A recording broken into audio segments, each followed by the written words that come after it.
flight capital out of the euro. You're going to see the breakup of the euro as countries like Greece go back to the drachma so they can devalue and somehow try to save themselves. And eventually you'll... And for that to happen, there'll be an overthrow of the Greek government. Yeah, which wouldn't be a bad thing because this guy's a British agent, right? The Papandreou family are famous British agents in Greek history.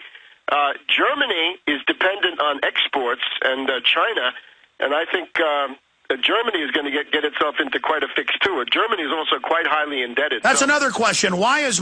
I want you to get into what's going to happen, but Merkel is now calling them evil, wicked. She's using all these terms, insidious, deceptive bankers, but she still voted for it. Right. That's the demagogy of the European leaders, is that they should be attacking the banks and the hedge funds instead of attacking the people of Greece, and they lack the political courage to do it. In other words, this is a crisis caused by globalization. It's caused by Soros. It's caused by hot money, casino economy, derivatives, all the stuff that we know. It has nothing to do, really, with the fact that Greeks may retire at 50 or 60 or whenever they retire.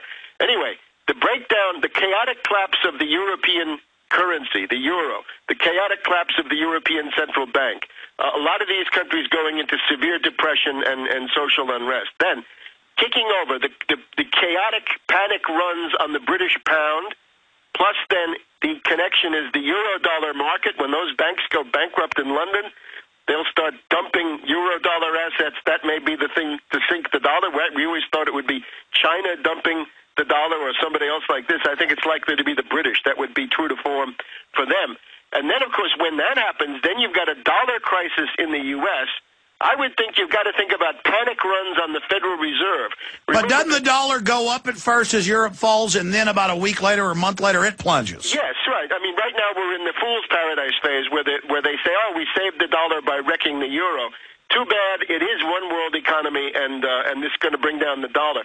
Panic runs on the Federal Reserve. We had panic runs on the Federal Reserve New York branch in March of 1933, so much so that the New York branch had to borrow from the Chicago branch, and the Chicago branch didn't want to do it. Ultimately, I think you're going to see panic runs on the International Monetary Fund and the Bank for International Settlements. In other words, the destruction of all major institutions. And I think this, my view of it is that this stuff is not planned, and this is a chaotic breakdown. But isn't, well, here's the problem. I agree with you. They're out of control, which is even more scary. Isn't the default position start a big war once that happens? It's possible, yes. I guess we have to think about that, too. In other words, the Anglo-Americans in particular have this penchant for when they get into a fix like that. One way you can freeze the markets, in other words, you can impose capital controls, exchange controls, and all the rest of it, is if you have a war, because then you have political cover for doing it. And that might be their way to do it. Much better to do it in advance. Do it now. Debt moratorium for Greece. Herbert Hoover in 1931 had the sense to freeze debt between the United States and Europe. He tried to stop the Depression. The French sabotaged him. This time the Germans are sabotaging. So we need debt moratorium, debt freeze for Greece, for Spain, Portugal, Ireland, Italy. Just tell them to stop paying their international debts, those governments. And then the other thing is freeze international payments on derivatives. We got 1.5 quadrillion of toxic derivatives. You got to triage that. Freeze them. Just freeze them. Well, Webster, they're not going to do that, clearly. They're going to continue to... No. Again, if Herbert Hoover, of all people, right, the most hidebound, if he could say that Germany, Britain, France, and the United States are going to freeze all intergovernmental financial debt in 1931, anything is possible. Do you think Merkel going after the banks, at least verbally? I don't see Merkel. I see Sarkozy, because this is Sarkozy's demagogic position, is that he's the guy who's tough on the banks.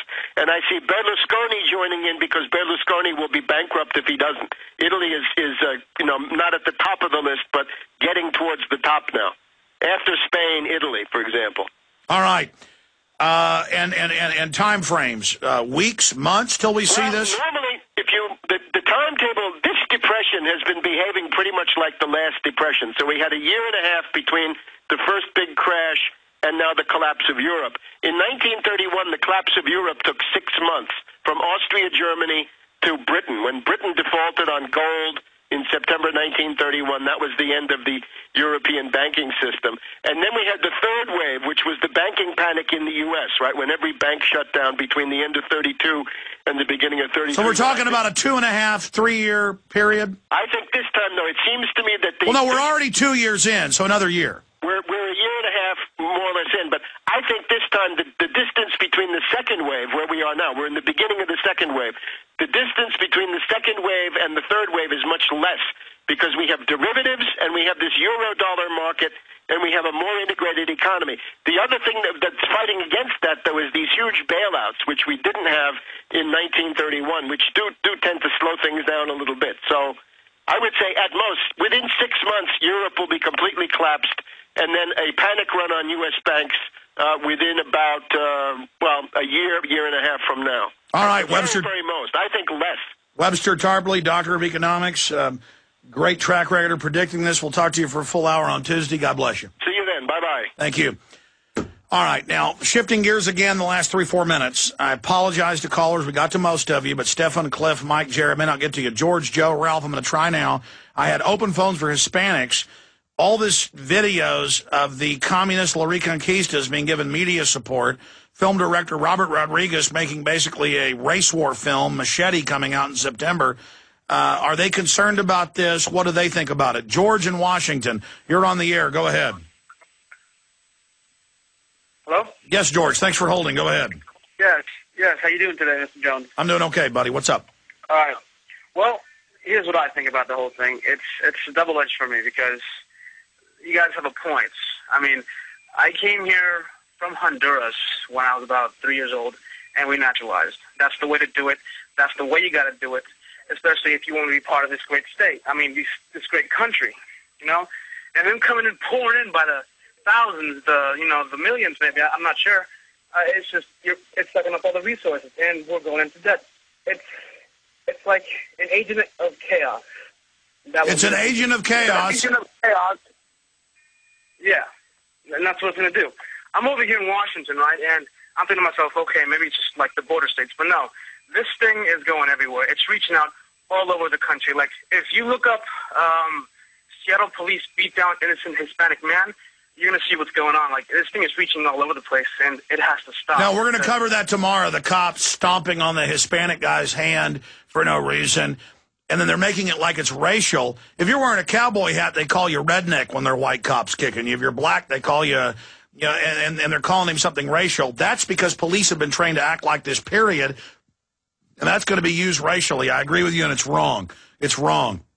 Let's talk to Joe in Los Angeles. Joe, go ahead. Hi, Alex. My family came here from Cuba for me to have freedom and my family to have freedom. And what I think is this whole thing is a setup. Like you said, they're trying to make us fight each other. I think it could go as far as escalating into a war with Mexico, which will probably play into the globalist plans regardless. But what I wanted to say to the guy who made that film is if he believes that communism is good and he's going to import that into this country, then he's going to make a lot of enemies from the Hispanic community who came here for freedom. You know, I came here for freedom, or my family came here for freedom, and I see it disappearing literally by the minute here. And we have people like this coming over here trying to destroy America, and it pisses me off. No, I hear you. All I want's freedom. I could care less what color my neighbors are, but when my neighbors start saying I'm evil and communism's good and my guns need to be handed in, they're making me their enemy, and I'm trying to stop this. But I feel good, though, because we opened the phones up. We didn't screen the calls. We just said only Hispanics. But nobody called in supporting La Raza and Mecha. But the issue is it's a language barrier. People that are Americans and have chosen to join that tribal group, which nullifies race and makes it about ideas, they all agree with freedom. The problem is we need Hispanic leaders who speak Spanish to reach out and wake up the Hispanic community. The problem is the big banks and the government are trying to radicalize them. Great point. God bless you all. Great job, crew.